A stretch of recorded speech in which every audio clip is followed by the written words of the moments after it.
ও হচ্ছে মেয়ার উচ্চ মাধ্যমিক পাস, ক্লাস 8-এ পিসি বা একজন ছাত্র ছাড়া কেউ নয়। তাদের বাহিনী কি হবে?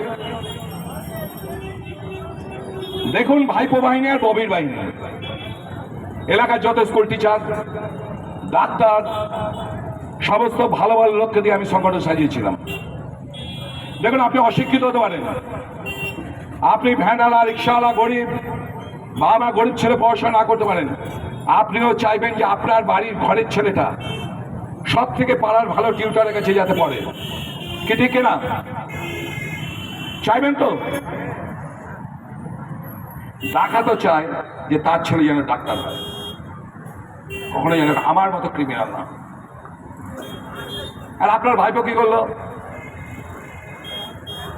দেখুন, পিসির ভাইপো আপনারাই বলেন, আমার বলার নেই, আমার কোনো ভাইপো নয়। আর ভাইপো কিনা ছেলে, ও তর্কে আমি যেতে চাই না, কারণ আমি কোনোদিন ডিএনএ টেস্ট করিনি, অ্যানালিসিস করিনি, তার রিপোর্টও চাই না।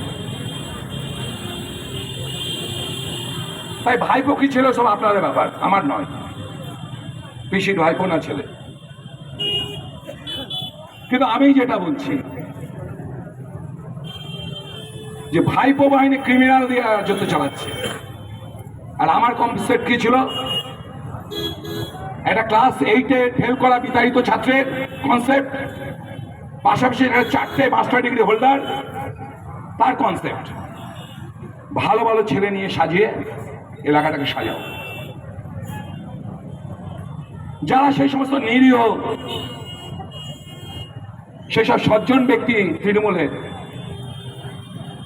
তাদের আমাকে পছন্দ নয়, তাদের ভাইপোকেই পছন্দ।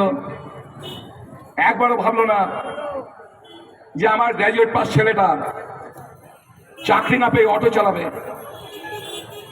একবারও ভাবলো না যে আমার একমাত্র ছেলে সেটাই গুন্ডা বাহিনীর সঙ্গে মিশে হাতে পিস্তল ধরবে, মদের বোতল ধরবে। বাবা দরকার নেই আপনাদের, আপনারা দিদিরা